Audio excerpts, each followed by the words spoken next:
Now, if you're on Twitter, you will be absolutely bombarded with news about the Netflix documentary.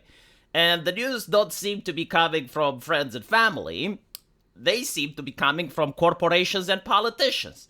Whether it's the multi-billion-dollar mainstream media that is saying that this movie is absolutely mind-blowing and amazing, or from actual politicians that are interpreting this movie almost as if it's a documentary.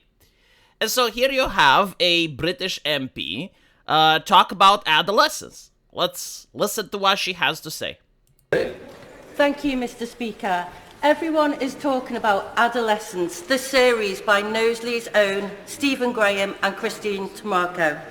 It highlights online male radicalisation and violence against... Right, so I am led to understand that society doesn't just have citizens that are equal under the law. No, society seems to have males and females. And so there is a type that is male radicalization, and there's probably another type which has to be female radicalization. Now, unfortunately, we don't get to speak about that, but I assume it leads to moral busybodies that are women who want to censor the internet, who want to micromanage every single aspect of society, who want to micromanage how every single individual thinks. Again, not how people act, but how people think. I would say that is female radicalization, but unfortunately Netflix has yet to make a documentary based on that. So we only have the male radicalization counterpart. Girls. The creators of the show are calling for screenings in Parliament and schools to spark change. I mean, there is a financial interest for them to do that, isn't it? Because those screenings aren't for free. And I'm pretty sure that they also get royalties. And even if they were for free, and they seem to get prestige, right? Like their name is being spoken right now. Their name is being spoken in the House of the Legislative. And so, yeah, like it is in the financial interest of anyone that makes a movie to call for that. It would be more interesting if you had like third parties, you know, like we did the statistics among the general population and 40% of British people would want this movie to be screened. Now, that would be interesting. But what you're telling me is like the people who made the movie want everyone to see the movie. Well, like that's unheard of in the history of cinema. Like I am so shocked. It's so good that we added that context there. Because otherwise I would think that they don't want anyone to see their film. So will the Prime Minister back this campaign to counter toxic misogyny? Will the Prime Minister take the taxes from the population? Will we rip the people from their taxes and use that money to fund the project of independent filmmakers? And if you don't, then you support misogyny, toxicity, blah, blah, blah. Am I listening to this correctly? Is my Eastern European brain interpreting this the right way? Misogyny early and give young men the role models they deserve. You know what I would say? I would say yes, we're going to do that. We are going to take the taxpayer money from the hungry families, from the working class, and we are actually going to fund this rich people and this rich project. And I'll tell you what, we're going to reassess in 1 or 2 years to see if there was societal change. In the case that the crime against little girls has decreased because people have seen this movie, then we will build you a statue.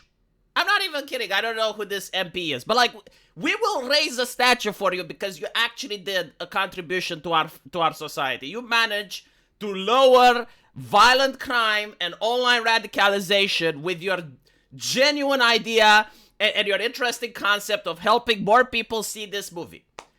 But if the crime doesn't lower or it stays the same, I want you to resign. I want you to be held accountable. You have wasted taxpayer money on this. You would have to go there, apologize, say that you don't understand why the problem happens. You thought you have the solution, but we need to replace you with someone more competent that maybe has like new ideas on how to tackle the problem.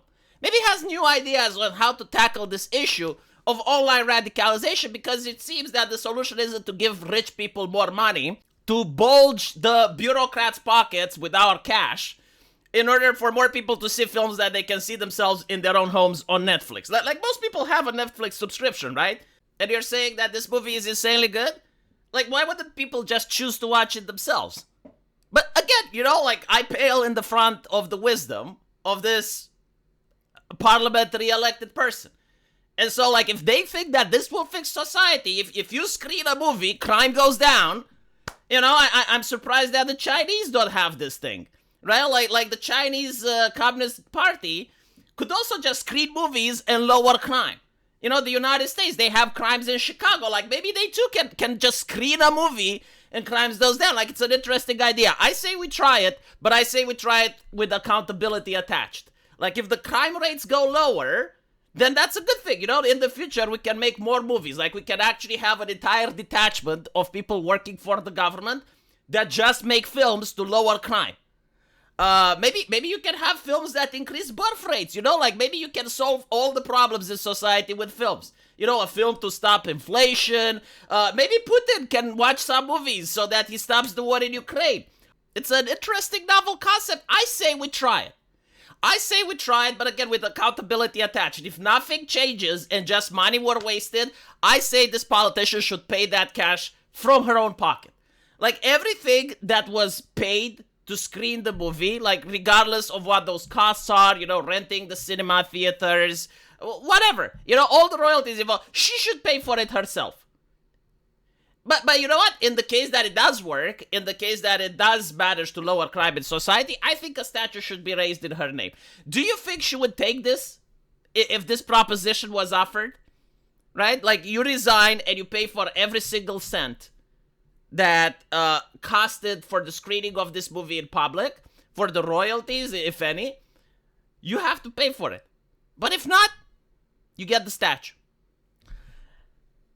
Yeah. Prime Minister. Yes, and at home we are watching Adolescence with our children. Again, if you're watching it at home, why do you need to screen it in public? Like, this is what I don't understand. It's a Netflix thing. Like, you don't need a $500 subscription to watch it. It's not like a rare film that only exists in the BBC archives. Like, it's something available for everyone. A 16-year-old boy and a 14-year-old girl. It's a very, very good... And are they fighting with each other? This is an interesting case, right? So, like, he actually has a boy and a girl. How does he manage to keep them from fighting each other if they live in Britain? Because I understand, like, the misogyny is rampant in that country. And so, anyway, if you go down in the comments section, you will see that the public hasn't received this very well. They're suggesting that this is actually built around a real story. And what the media and Netflix has done is to whitewash not just the cause, but the ethnicity of the people involved. Which, interestingly enough, people on Twitter are saying that this is a first time ever for Netflix, right? It's a premiere in representation where they race swap a person of color into a white person. Because usually Netflix does the opposite all the time, right? Like, they will take a white person, especially a ginger, and they race swap that person into a person of color. But this is like the opposite has happened. Now, unfortunately, and this horrifies a lot of people, but through the 10 years that my channel has operated, I always champion freedom of speech and freedom of expression. And so I think that the creator of the movie can create literally whatever he wants. That doesn't mean that people have to watch it, right? So, like, the creator of the movie can make whatever fictional story they want. But let me ask you, if you had a creator that made a different type of film, where you have maybe a second or a third generation immigrant that gets radicalized by Islam and then commits a hideous act of violence, would Netflix allow that screening? See, this is the problem what I'm having. Like, if there were like 5 movies like this and 5 different movies, and you allow the people to choose which movies they resonate with, it wouldn't be a problem. But when you're pushing only one type of message, that's called propaganda. That's kind of like advertisement, isn't it, right? Like, Coca-Cola is never going to push a message that Coca-Cola is unhealthy, right? Like, they're screening the messages so that the only thing the company pushes is that buy our drink because our drink is good. And it's the same thing here. It's almost like the politicians are working hand in hand with the private sector to make sure that they promote movies that benefit the politicians. Because at the end of the day, this is not about minorities. The reason that they wouldn't like the type of movie that I described is because it would lead to the only thing that politicians are afraid of, and that is losing their seats. Because if you make the type of movies that I suggest, then a lot of people will start to question, well, hold on a little bit. Isn't the policy that our politicians have set wrong? Haven't they made some mistakes? Are they incapable of fixing the problem? And if people ask those questions, then they may vote for someone else. And that is the thing that terrifies the politicians. Meanwhile, the movie Adolescence, what it does is it justifies for more internet censorship, more internet crackdown. In other words, it empowers the politicians. It strengthens their grip on power. Because every single time you have an election, well, the opposition party, they want to spread their message. And it just so happens that, well, if there's systems in place in order to crack down on messages on the internet, those systems can be used and abused by the people in power, by the establishment, to make sure that they win the election. It's how modern democracies work, right? And this is why they like this movie. It has nothing to do with people of color, with anything like that. It's all about power. Power and control, and having access to the taxpayer money. Throughout the human history, there were various ways for governments to make wealth, usually through tariffs and by putting taxes on trade. But ever since the discovery of the income tax and the discovery of the carbon tax and the discovery of the VAT tax, the governments realized that just like in a medieval system, you can get money from the people. And so if you can get money from the people, it stops being about representing the people and it's more about exploiting the people. And if you exploit the people, you take their money and then you have to share it among friends and family through various grifts, through various NGOs. And this is what all of it is about. It's not about crime. It's not about tackling the difficult issues in society like toxic masculinity. And I can prove to you that it's not.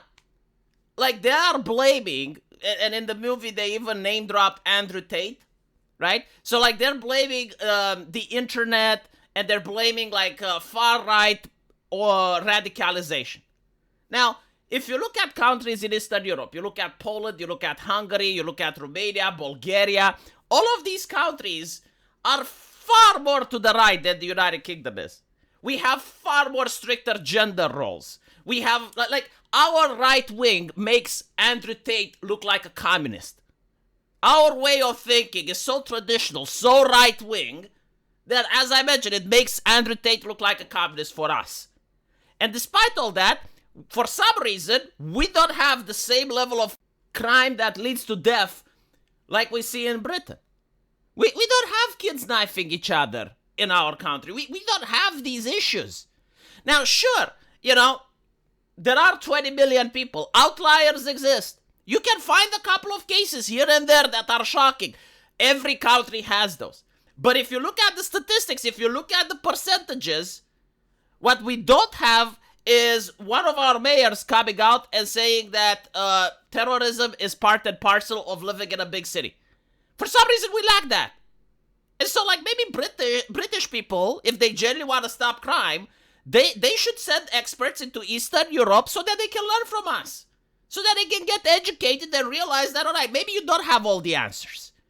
As I mentioned before, you have toxic femininity where a person thinks they have all the answers, that they know how to nanny a state, on how to micromanage people's lives. Maybe that's not correct. Maybe you don't know everything. Or maybe you do, and you're just interested in power and grifting and making cash, and you're not actually interested in solving problems. Like, I guarantee to you, and I am 100% certain of this, that if in an alternative reality, you would have the Communist Chinese Party of China taking over the United Kingdom, they would solve the crime within a couple of weeks. I don't know how they would do it, but I guarantee to you that they would. If you had a time machine and the Soviet Union came from the past and conquered Britain, they too would solve all the crime in Britain. Again, I don't know what methods they use, but I guarantee to you it wouldn't be about getting people to watch a movie. I think that they're not interested in solving the crime. I think that when you look at the United States and California, when Chairman Z visited, right, so he didn't even govern California, he just visited, all of a sudden the streets of California were cleaned. And then the governor has the balls to go out and say, well, yeah, like, we did it without even spending extra taxes. Like, we didn't even allocate new funding for this. We just could do it. So, like, they can always do it, but they choose not to. Why? Well, isn't it better if crime exists and then you have, like, various grifts pretending to stop the crime so that the taxpayer money gets to flow? Because I think that's what is going on here.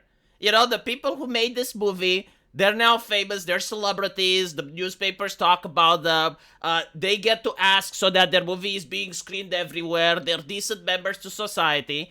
Politicians work hand in hand with this shit. Society doesn't improve, but everyone looks how virtuous these people are, right? Like, they came with the solutions in a dark time. If only we listened to them. And the grift keeps on going. But that's just my take as someone who lives in a country that doesn't face problems at this level. And so, anyway, let me know what you guys think. And as usual, I will see you in the comment section.